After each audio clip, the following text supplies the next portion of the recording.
The essence of King Middle School is giving kids, all kids, a very purposeful way of engaging in complex ideas, concepts, challenges, and curriculum.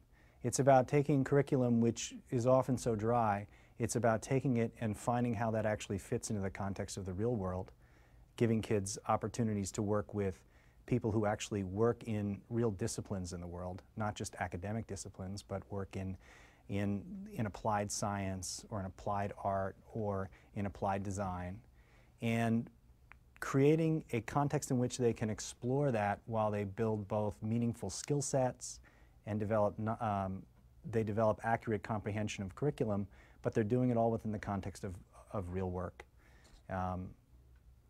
It's a tricky model because it means that in order to pull that off, you need a group of 6 or 7 adults who are those kids' primary teachers. You need those adults to understand the big picture of where they want that learning to go. They have to be able to engage with the community and find the right connection. And they have to be able to think about, okay, so I'm a field biologist. Well, what is it that a field biologist does? Who's the right field biologist to get in here to work with our kids? And if we take what a field biologist does, what does that look like when a 7th grader does it? How do we modify that so it's a 7th grader activity so that 7th graders can really do that well and accomplish the sort of appearance of the same goals that a real field biologist would engage in? We adopted the expeditionary learning model at the beginning in 1993, and the laptop initiative began in 2001 or 2002. By the time the laptop initiative came out, we were already pretty well versed in what project-based learning looked like. We still had a lot of work to do. We always have a lot of work to do in this area. But that gradual process of change meant that it was a change that meant changing the culture of the school, changing the culture of changing the way educators thought about doing their work, changing the structures within the school as we began to see that certain things are too difficult to expect in a lockdown structure, finding ways to open that structure over time. We have summer planning institutes, which we've been doing for 15 years now, where almost the entire staff comes in for 3 or 4 days in the summer, works together around planning learning expeditions, critiques each other's work, talks about common resources we could share. We look at different kinds of products people are making. We talk about the learning that could happen in those products. So we've been doing that for a long time. We've had a celebration of learning for 13 or 14 years now, where at a given point in the year, at the end of the year, we put out all the learning that kids have done, all the products that kids have done. We invite educators from around the country to come and look at that work. Our kids all talk about their learning. That's been going on for a long time. By the time those laptops came out, we already had done deep multimedia work with kids, so we felt quite ready for them. In fact, we were feeling held back by not having laptops before they showed up. So when they came, it was like we hit the ground running. And when I say we, I mean some of us. So some of us in the school were doing the kinds of things that we felt like over time we wanted to see everybody doing. And that's one of the great things about the leadership structure at King. It's extremely flexible like everything else. Most of us do 2 or 3 things, and nobody cares if somebody else is doing the same thing as another person. Everybody's overlapping and working together to get the job done. When it came to looking at the best practice of learning and teaching here at the school, nobody thought about it first and did it second. Everybody here had ideas that were driven by values and sort of hunches about how learning should work. And then we started doing that, and then we started to catalog our success. And that cataloging of success led to looking at what were the practices that made that possible, and then institutionalizing those practices over time through a process of recording and documenting and doing professional development around that work. The way traditional schools are set up is they're training children and young adults to become mini professors. You've got your mini professor of English, and you've got your mini professor of science, or your mini professor of math. And that's just the model and the paradigm we're working with.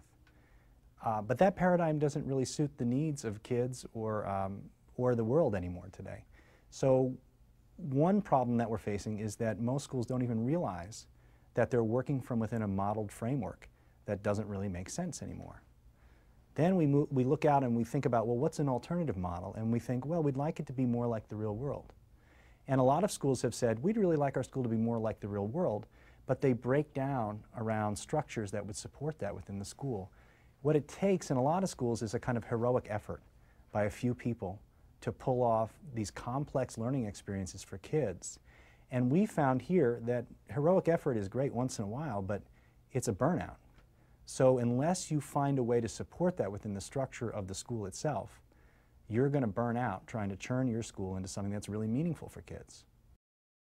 Most schools are divided into 40 or 50 or 60-minute blocks. They might think they're progressive if they do 80-minute blocks. But that's not what we're talking about. We're talking about a schedule here at King Middle School where a team of 5 or 6 experts in learning, your teachers, can say, in order to pull off this particular project at this particular stage, in order to make the workflow happen that we need to accomplish with kids, we need to design a whole new schedule this week. And that's what we have here at King Middle School. There aren't any bells. Nobody actually really knows where anybody is most of the time. But that's the way real work happens, and we all know that. If we're working in the world and we're in any kind of engineering or design process, or we're editing movies, or we're making sounds, or we're doing whatever it is that people do, nobody stops after 40 minutes, puts everything down, and goes on to do something else. So flexible schedules is very key. Another piece, which is around time and time management, schools need to absolutely commit the time for planning and collaborative planning within the schedule framework so that all teachers can work together to integrate the curriculum pieces and do the basic nuts and bolts and workflow planning to make something complicated happen for 80 kids over the course of 8, 10, 12 weeks. It's not easy. It takes a lot of teamwork, which is also not easy, and it also takes an absolute commitment on the part of the school administration and the leadership to carve out that time and make it sacred for teacher planning. Another piece of the framework that's critical is you need to have the right resources in students' hands. And for us, that's been a variety of things. Not least important has been the one-to-one laptop initiative. Now, I wouldn't say it's the most important thing. I would say it's among the most important things because you also need to have the right reading resources for kids. So you have to be able to identify developmentally appropriate reading materials for all kids within topics, or else you don't really have a topic that will fly for kids. But at the same time, if you don't give them a tool like a laptop, a real professional tool that professionals would use all the time in any field, then you've taken away the opportunity for kids to act like real professionals or to produce real professional products. Anybody who spent time working with computers knows they're actually more complicated than people would have you believe. It's difficult to know how to manage the workflow through a project. We have a teacher here in the building whose job is to work with all 7th graders and to manage that sort of workflow with kids and teach them what that looks like. And in fact, we've kind of spread that out in a lot of ways, creating lots of different production houses within the schools so that as kids pass through different curriculum areas, teachers can rely on experts in production within their own team framework to help them build those kinds of projects. So I would call that know-how. It's one thing to have the resources, but you totally need to have the know-how built into the building. We go through a process of as staff where we critique each other's work, and that's a model for how we do our work with kids as well. We know that getting to the best product for all kids means a period of revision and assessment, formative assessment, looking at kids' work. And when I say looking at kids' work, I don't mean adults looking at kids' work exclusively. I mean kids looking at kids' work based upon models that they've already looked at and seen. Our teachers produce, we call them exemplar models of the products our kids are going to make before the kids actually do it. And so often the kids look at what a teacher's made and they say, you know what, I get it and I think I could do that better. And that whole process leads to our kids also beginning to define the criteria of what a high quality product would look like. And that's not informal, we formalize that. We design rubrics and create rubrics with our kids that define what quality would look like, and then our kids work to meet their own definition of quality. That's very collaborative, so our kids work together, they do peer editing, and near the end of an expedition sometimes there's a week or 6 or 7 days set aside just for looking at drafts and revisions to get to a high quality final product with kids. All kids learn in different ways, and we know that all kids learn at different speeds. And what we've tried to do is ask teams of teachers to think about how they can bring different kinds of media and different kinds of representations of learning into the products that they're making. We've often asked teams to think about, if you're going to do this piece around producing a document, for example, with the Taking Care of Business expedition, we've got all those kids producing business plans and making little businesses, and they're writing these things that are like official little business plans. At the same time, they're down in Joe Farrell's room producing a piece of music. And for kids who love music, that might be the hook. And for kids who love writing, which my daughter's a kid who loves writing, that's the hook too, you know. You might think of it a little bit as like a pop song. We need to make sure we have the hook in there for all the different kinds of kids and all the different kinds of learners, and we're very aware of that. We often ask that all expeditions include a piece of art that kids are producing, and we make sure that the output media of the product can hold a variety of different kinds of media, so that kids can feel proud of the piece they drew. If they're not as proud of their writing, they might think this is a great piece of art that supports it that they made. So bringing in the capacity of kids to represent curriculum in a variety of media and a variety of intelligences just makes it more possible for all kids to feel successful. We make sure that our kids feel like they're a part of a team. So our kids, they actually don't call them teams here, we call them houses.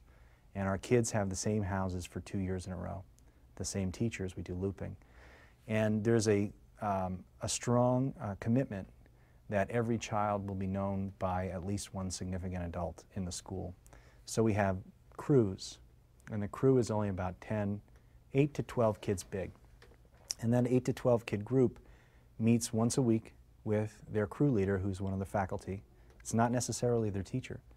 And those groups of kids do things like initiatives together with the teacher, all kinds of different experiences. And they also manage the learning portfolio process with that particular crew teacher.